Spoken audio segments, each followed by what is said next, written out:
warahmatullahi wabarakatuh. Saya Anita Dwi Puspitasari dengan NIM 20410502079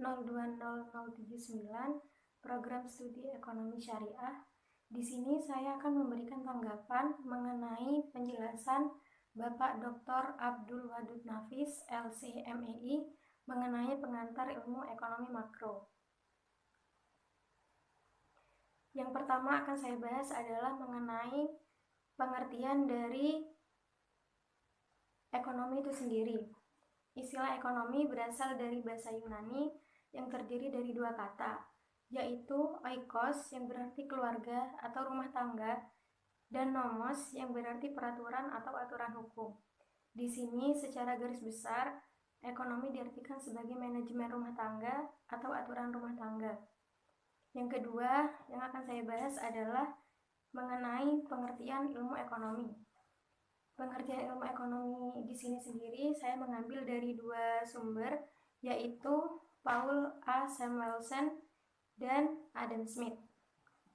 Menurut Paul A. Samuelson, seseorang yang meraih Nobel di bidang ekonomi pada tahun 1970, ilmu ekonomi merupakan studi mengenai perilaku individu atau masyarakat dalam membuat pilihan dengan atau tanpa menggunakan uang sebagai sumber daya yang terbatas namun dapat digunakan dalam berbagai cara guna menghasilkan komoditas dari waktu ke waktu. Sedangkan menurut Adam Smith, ilmu ekonomi merupakan suatu pengetahuan yang secara sistematis mempelajari tingkah laku manusia dalam usahanya untuk mengalokasikan sumber daya yang terbatas untuk mencapai tujuan tertentu. Yang ketiga adalah mengenai pembagian ilmu ekonomi.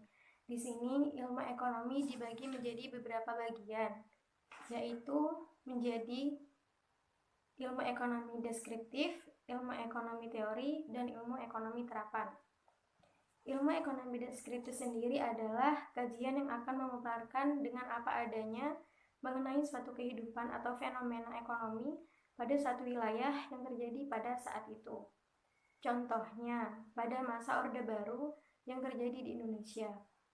Yang kedua adalah ilmu ekonomi teori. Ilmu ekonomi teori ini sendiri adalah ilmu ekonomi yang membahas tentang gejala-gejala yang terjadi atau timbul mengenai hubungan sebab akibat dari perbuatan manusia dalam cara kerja sistem perekonomian.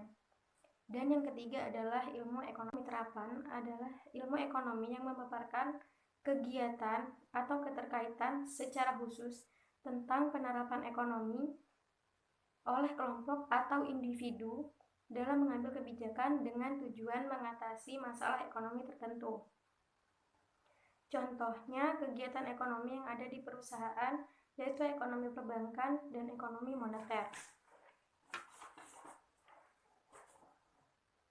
Jenis ilmu ekonomi ini berdasarkan pada hasil observasi atau pengamatan terhadap reaksi ekonomi dalam kehidupan bermasyarakat.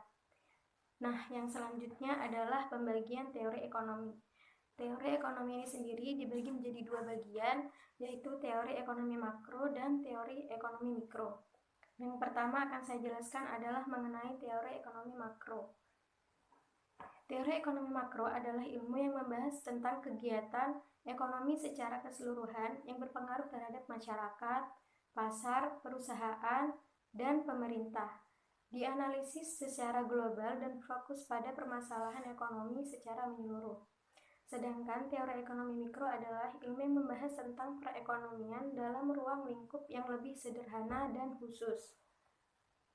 Teori ini biasanya membahas mengenai perilaku individu, rumah tangga, dan perusahaan dalam membuat keputusan dalam hal mengalokasikan sumber daya yang terbatas. Yang selanjutnya akan saya bahas adalah mengenai konsep dasar ekonomi makro, yaitu ruang lingkup pendapatan dan pengeluaran negara. Yang pertama akan saya bahas adalah mengenai pendapatan negara. Pendapatan negara adalah semua penerimaan yang berasal dari penerimaan bukan pajak dan penerimaan dana hibah dari dalam maupun luar negeri yang nantinya akan digunakan untuk mensejahterakan rakyat. Contohnya adalah sebagai berikut. Yang pertama adalah pajak. Pajak dapat diperoleh dari berbagai hal seperti pajak pertambahan nilai, pajak penambahan atas barang mewah, pajak bumi dan bangunan, bea cukai, dan perdagangan internasional. Yang kedua adalah non-pajak. Non-pajak ini didapatkan dari perusahaan yang akan melakukan monopoli atau digopoli ekonomi barang milik pemerintah, harta terlantar, dan retribusi atau denda lainnya. Yang ketiga adalah dana hibah, yaitu pemberian sukarela tanpa dilakukannya kontrak khusus. Yang selanjutnya adalah pengeluaran negara. Pengeluaran negara meliputi belanja pegawai, modal, pembayaran hutang, dan belanja barang. Yang selanjutnya akan saya bahas adalah mengenai pengangguran, yang disebabkan karena ketidakseimbangan antara pekerjaan dan jumlah tenaga kerja yang meningkat di setiap tahunnya. Yang kedua adalah uang dan fungsinya. Uang memiliki fungsi sebagai alat tukar, sebagai satuan hitung dan penyimpanan nilai apabila uang tersebut terbuat dari emas atau perak. Uang berfungsi untuk mengukur standar penilaian moneter terhadap barang dan jasa. Yang ketiga adalah deflasi. Deflasi adalah keadaan yang menunjukkan daya beli uang meningkat dalam masa tertentu karena jumlah uang yang beredar jauh lebih kecil dari jumlah barang atau jasa yang tersedia. Yang selanjutnya adalah inflasi, yaitu proses meningkatnya harga-harga secara signifikan dan terus-menerus. Contohnya adalah jika saat ini harga BBM sebesar Rp9.750 per liter, maka bisa ada kemungkinan di 2 tahun berikutnya mengalami peningkatan harga yang cukup signifikan. Yang selanjutnya adalah penerimaan agregat, yaitu seluruh permintaan terhadap barang atau jasa yang terjadi dalam perekonomian, baik dalam jangka pendek maupun jangka panjang. Yang selanjutnya adalah penawaran agregat, yaitu seluruh penawaran terhadap barang atau jasa dalam perekonomian yang dijual oleh perusahaan kepada beragam tingkatan harga. Yang selanjutnya akan saya bahas adalah mengenai keseimbangan ISLM, yang merupakan keseimbangan antara pasar uang dan pasar barang secara general antara struktur real dan keuangan dalam suatu negara. Keseimbangan ini meliputi dua hal, yaitu kurva IS dan kurva LM. Kurva IS sendiri adalah suatu kurva yang menjelaskan tentang hubungan antara berbagai tingkatan bunga dengan pendapatan nasional di mana pasar barang dalam posisi yang seimbang atau sejajar. Yang selanjutnya adalah kurva LM. Kurva LM adalah suatu garis yang menunjukkan berbagai hubungan antara tingkat suku bunga dengan pendapatan rasional dalam kondisi keseimbangan pasar uang terjadi pada kondisi fungsi permintaan uang seimbang dengan penawaran uang. Yang terakhir akan saya bahas adalah mengenai ekspor dan impor. Impor adalah proses transportasi barang dari suatu negara ke negara lain yang dilakukan secara legal.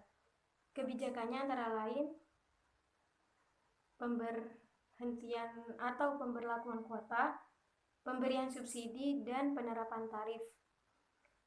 Yang selanjutnya adalah ekspor, yaitu kegiatan menjual barang atau jasa ke luar negeri ketika suatu negara sudah mampu dalam memenuhi